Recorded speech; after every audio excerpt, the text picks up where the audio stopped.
सुप्पू सरकार ने 6 माह में 62 सड़कों को दी स्वीकृति। 336 करोड़ की लागत से तैयार होंगी सड़कें। उच्च गुणवत्ता सुनिश्चित करने के लिए दिशा निर्देश।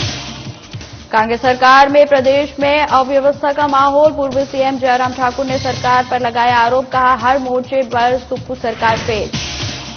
एचआरटीसी कर्मियों के वेतन की देरी पर सीएम का बयान, कहा हमारी सरकार को बदनाम करने की हो रही कोशिश। 16वें राज्य स्तरीय माता शूलिनी मेले को राष्ट्रीय स्तर पर करने की तैयारी। मेले को लेकर सभी औपचारिकताएं पूर्ण। और शिमला में run for drug free and green Himachal का आयोजन। नशे के खिलाफ होगा हाफ मैराथन।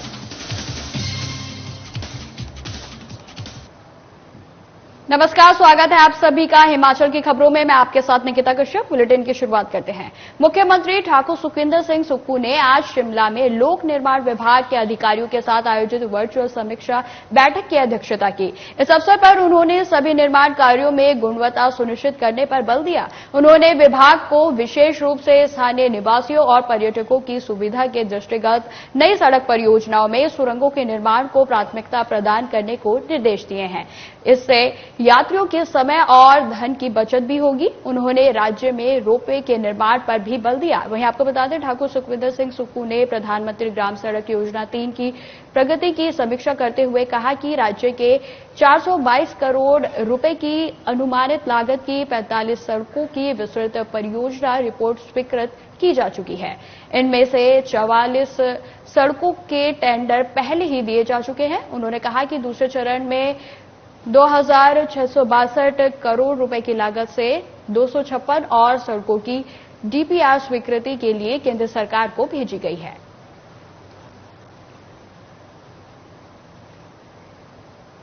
कांग्रेस सरकार के 6 महीने के कार्यकाल पर विपक्ष लगातार हमलावर है। आपको बता दें, विपक्ष ने सरकार को हर मोर्चे पर फेल बताया है।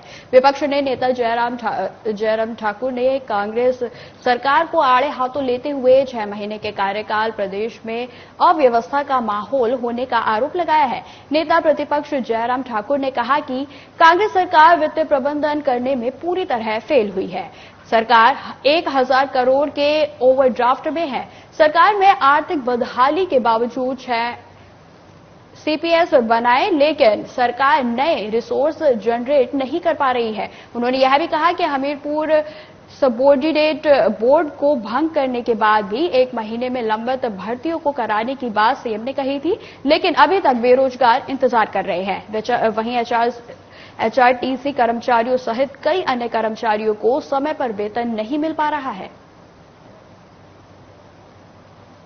6 महीने के इस कार्यकाल में 6000 से ज्यादा आउटसोर्स पे लगे हुए कर्मचारी, उनको घर वापस भेज दिया, उनको नौकरी से निकाल दिया।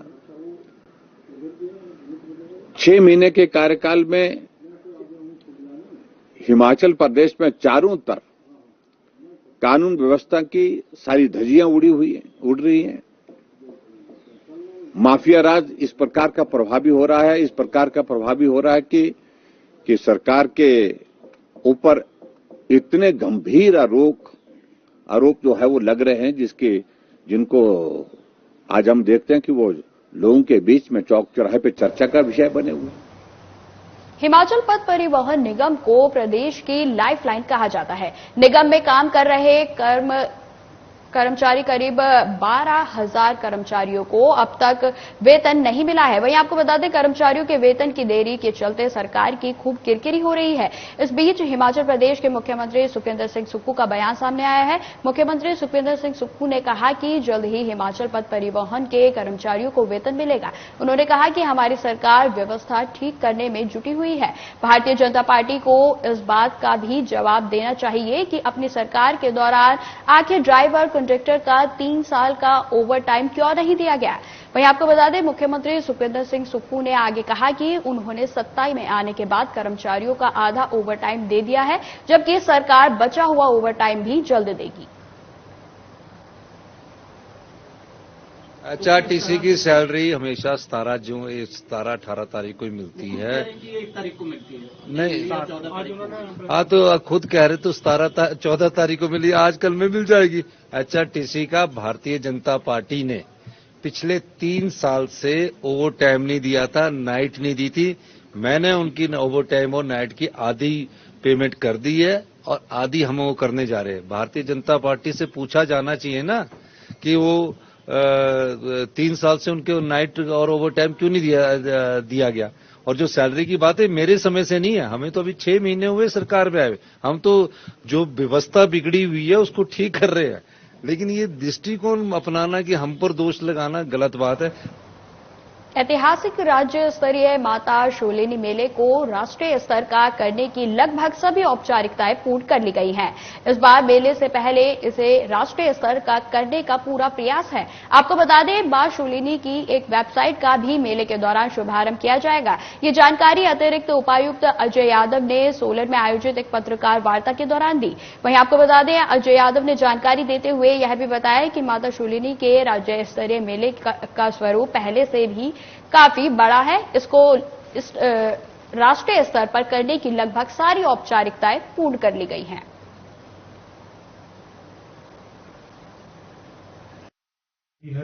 जबकि मेले का स्वरूप देखा जाए तो ये काफी बड़ा है, तो इसको राष्ट्रीय स्तरीय करने का जो भी हमारा प्रोसेस था वो लगभग कंप्लीट हो चुका है और इसमें उच्च अधिकारियों को हमने भेज दी गई है, फाइल भेज दी जाएगी 1-2 दिनों के अंदर।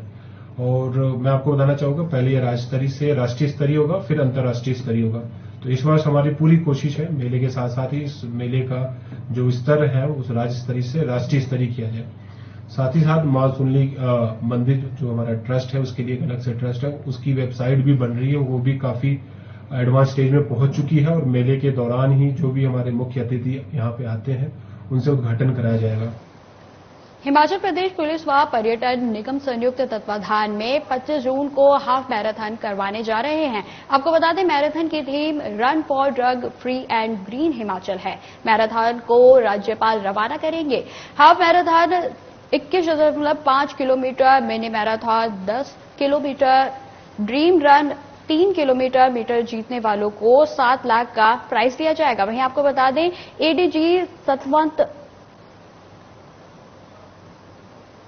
अटवाल ने बताया कि पुलिस विभाग ने नशे के खिलाफ प्रधाव अभियान शुरू किया है। वहीं आपको बता दें कि पर्यटन विभाग निगम के उपाध्यक्ष आरएस बाली ने कहा कि ड्रग आज के समाज की सबसे बड़ी समस्या है। बच्चे आज नशे की तरफ ना जाए, इसके लिए पुलिस विभाग प्रधाव अभियान चला रहा है।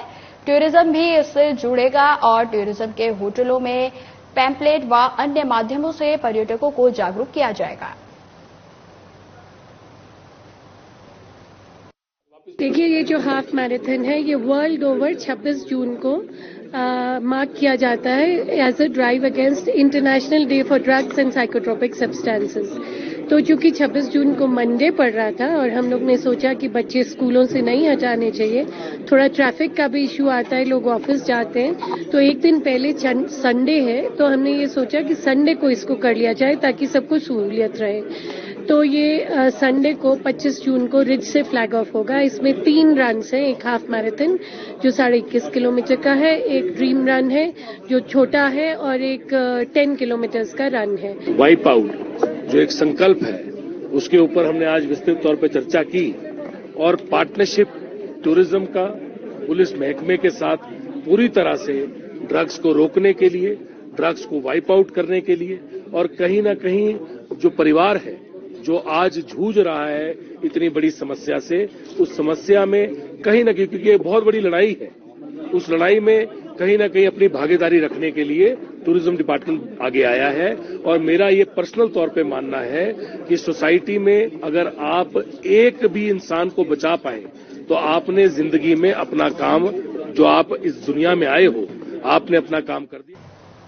उद्योग, संसदीय मामले एवं आयुष मंत्री हर्षवर्धन चौहान ने कहा कि मेले और त्योहार हमारी समृद्ध सांस्कृतिक विरासत है और इनका संरक्षण करना हम सबका दायित्व है। उन्होंने आगे यह भी कहा कि सिरमौर जिले में आयोजित होने वाले मेले और त्योहारों की प्रदेश में अपनी एक अलग पहचान है। उन्होंने कहा कि इस प्रकार के आयोजनों से जहां सामाजिक समरसता बढ़ती है, तो वहीं ये आयोजन ग्रामीण जन समुदाय के लिए मनोरंजन का प्रमुख साधन भी हैं। उद्योग मंत्री ने राजगढ़ क्षेत्र के कोटेडिम्बा मेले में शुभारंभ अवसर पर बतौर मुख्य अतिथि जनसभा को संबोधित कर रहे थे।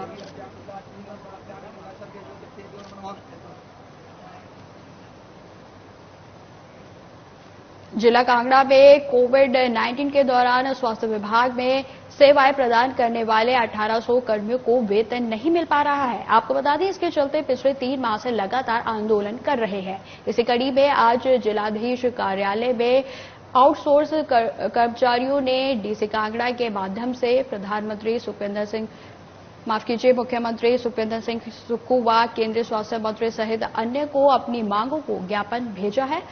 नोवावैक्स कोविड-19 यूनिट के अध्यक्ष निशिता वर्मा का कहना है कि मुश्किल दौर में कोरोना काल में नौकरी की है। उन्होंने कहा कि मुश्किल हालत में कोरोना काल में आउटसोर्स कर्मियों ने अपनी सेवाएं प्रदान की, लेकिन आज सरकार ने उन्हें बेसहारा छोड़ दिया है और बिना नोटिस ही उन्हें बाहर का रास्ता दिखाया गया है। वहीं आपको बता दें, जिससे उनके परिवार का भरण पोषण करना भी बेहद ही मुश्किल हो गया है।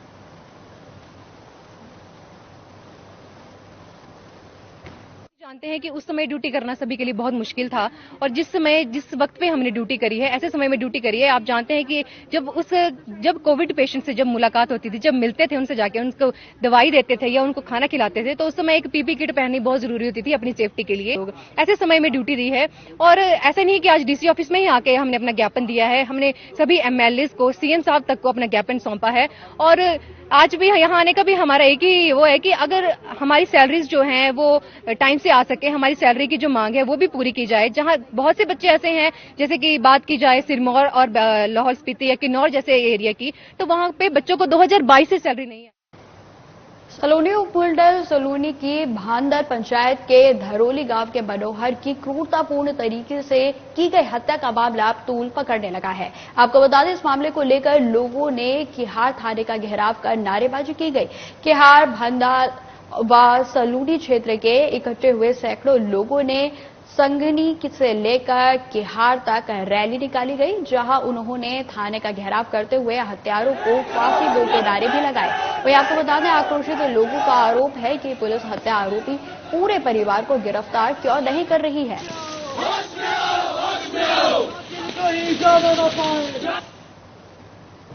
फिलहाल इस बुलेटिन में इतना ही। खबरों की आगे जानकारी के लिए बने रहे हमारे साथ। नमस्कार।